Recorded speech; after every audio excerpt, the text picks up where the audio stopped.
YouTube took away over 30 subscribers from me last year. Like, this wasn't even funny. I had to send them a couple of mails and they didn't even respond. That's the saddest part. Let's get started. Hi everyone, welcome back to my channel. I am the media playboy girl with the media vibes. Happy New Year everyone. This is my first video this new year 2025. I'm so glad that we all made it, and I just want to say thank you to all my subscribers that has been with me on this journey so far. By next month I'm going to be like a year on YouTube and I'm going to share my story. So just subscribe and stay tuned because it's a really long one.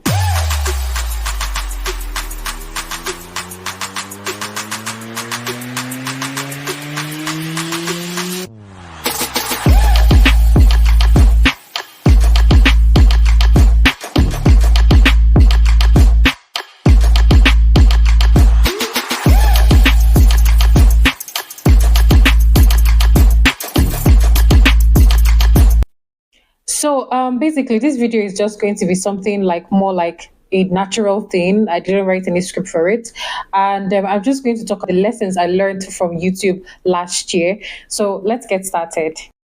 Okay, so the first lesson is joining communities. Now, a lot of people say join communities on YouTube. You know, from there you can now do the whole subscribe for subscribe and then get subscribers. So communities are good if you guys have like a general topic or you're in the same industry. Let's say, for example, everybody's talking about tech and you have a tech community, right? That's where it makes sense. But if you're not going to be in that community for those kind of reasons, then don't even bother joining a community for the sake of subscribe, because let me tell you the truth, right? You all do it and then you see that, oh, your subscribers are growing. But eventually, when the engagements, like your views, your likes, your comments, are not matching those subscriber increase, YouTube is going to take it down. So just give them like an hour or 24 hours max. They're going to take down a lot of them. And this happened to me last year twice. So I learned my lesson and I realized that. So they have this thing of where they see those kind of massive subscription as spam, especially when your engagement doesn't match with the subscribers. You get what I mean, right? It's like if you're going to be having 100 new subscribers, it should be that, okay, you just got like 200 new views, 200 new likes, something like that. And then another thing is that running ads, for me, I realized that this doesn't work because you can run ads. That particular video is going to do so well, but after then the rest of the videos are not going to be doing well. Like, it's going to be like going back to round one. So for me, I feel like just grow naturally, do your own thing, be your own person, and then just keep on trying, be consistent, keep posting. I mean, it took me like 1 month break before I started this new year video, right? The second lesson I learned last year from YouTube is don't do many things, right? So a lot of people say, okay, don't do a lot of things, just focus on one niche, yeah? And then the truth is that you can actually do one and it's going to take so long to actually grow your page. You get what I mean? Like, there's some niches that grow really fast, like beauty tips, how to grow your YouTube channel, specific things that people are always wanting to watch. But other niches, now it takes time. So when I started, I was doing like everything: makeup tips, beauty tips, the movie reviews, documentaries, like real world happenings, right? And then of course marketing topics. And then this was just me trying to test different things to see what works. And the truth was that there are days where the marketing/business topic will work out for me, and then the other days where the movie review or the documentary, like something really happened at the moment, that's when it will work out for me. So I was just in between, like, which one should I now actually do? So I had to feel like, okay, let me narrow down to like 3 things and find a way to merge the rest. So what I started doing is I would do like makeup transformation, not makeup tutorials. So if there's a movie, I would use the voiceover from the movie and then do my own thing and then do the transition. At least that way I'm still being myself. And then I've also come to realize that once it's you and people know you, people don't really necessarily care about other things you're doing, or if you're doing numerous things. All they want to do is that they come to your channel and there's something that they always learn from your channel, right? So to them, it's like, oh, I know this person already. This is what and what she does on YouTube. But if you're going to be looking at your channel as something that you want to make money, especially as an affiliate partner with specific brands, then yeah, it's good for you to narrow down to one particular niche so that it's easy for brands to know what exactly you're into.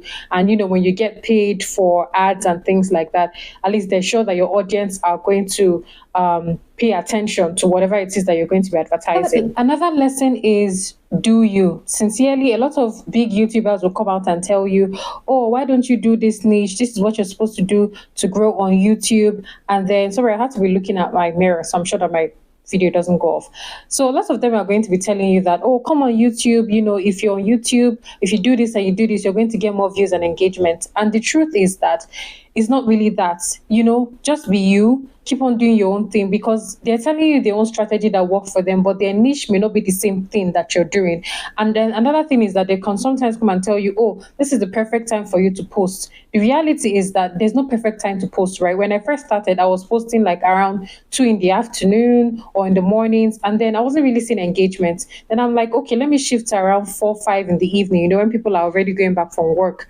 And then I was seeing engagement. But the truth also is that there were times I'll post like 7, 8, 9 at night, and then I'll realize I started getting international audiences. So it wasn't just people in Nigeria, it was people in Canada, UK, US, So I think it's just all about what you're posting, how people like to see. So like I said, just do you. I mean, you can get tips and strategies from YouTubers that are great and everything, but always remember that what they're doing and what you're doing is not the same. So if you use the strategy for you and it doesn't end up working, you will feel frustrated. Yeah. So I mean, just stick to what you know how to do best and just be consistent. Eventually it will pay off. Yeah. I mean, I have like how many subscribers right now, and then there are times where I'll get massive subscribers from a particular video, and the other times I wouldn't. So I just realized, okay, let me just keep on doing my own thing. Eventually, when it's supposed to grow to like one video will take you, viral. So I just keep on doing what I know how to do best. The next thing is time frame, right? So another thing I tell people is that it's important that you understand that human beings have a short attention span. So it's good that when you're doing videos, before when I started, I would do like 20 minutes video, 18 minutes.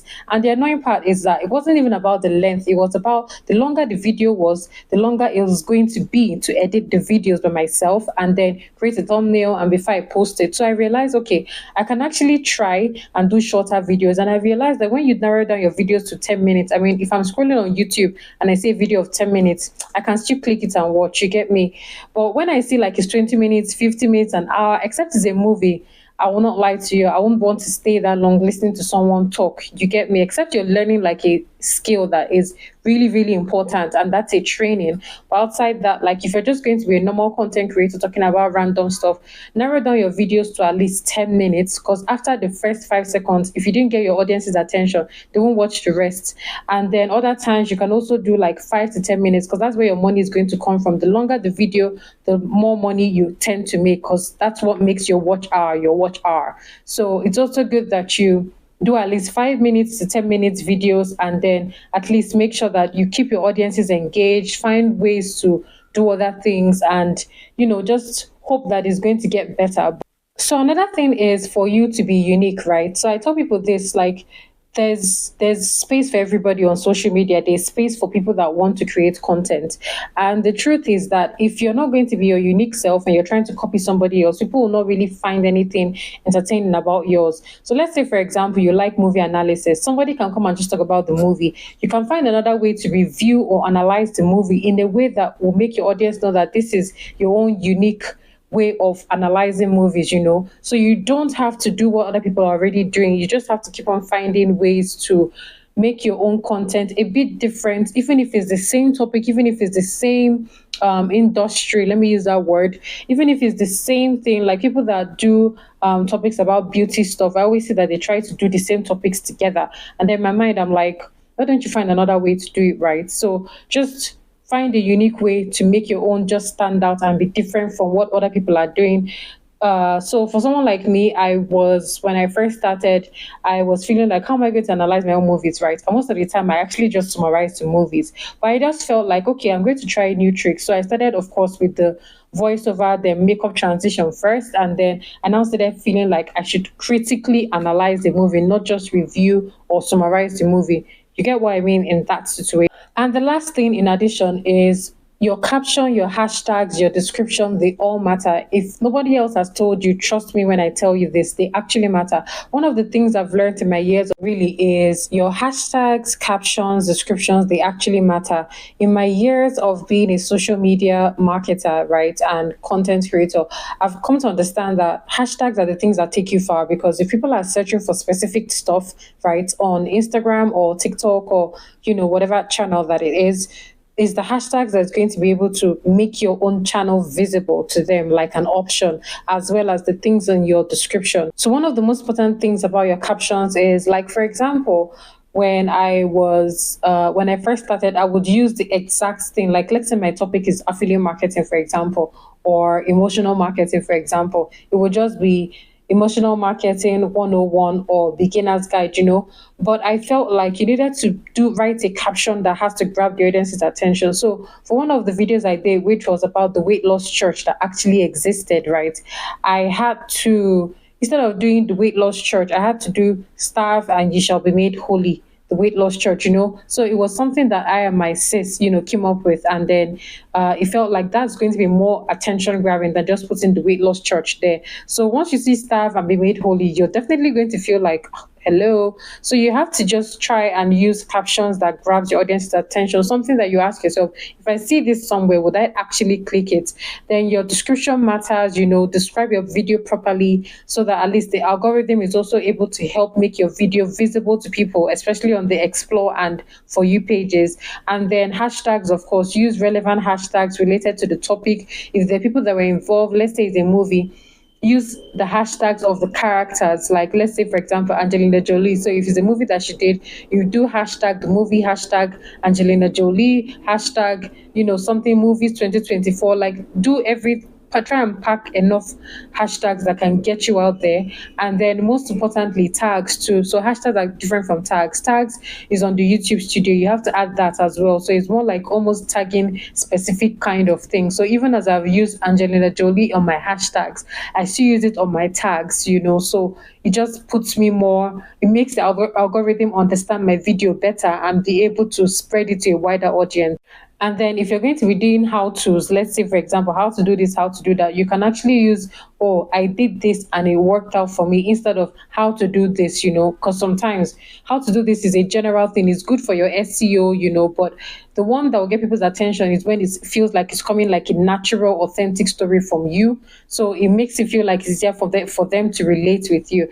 And that's basically all the lessons I learned from 2024 so far. And I hope that by end of 2025, I would have improved on my YouTube, just as you or every other small YouTuber out there. Thank you, everybody, for watching. Watch out for my next video that talks about social media channels taking over Google. See you next time. Until then, go find your asa. Take it from the Media Playboy.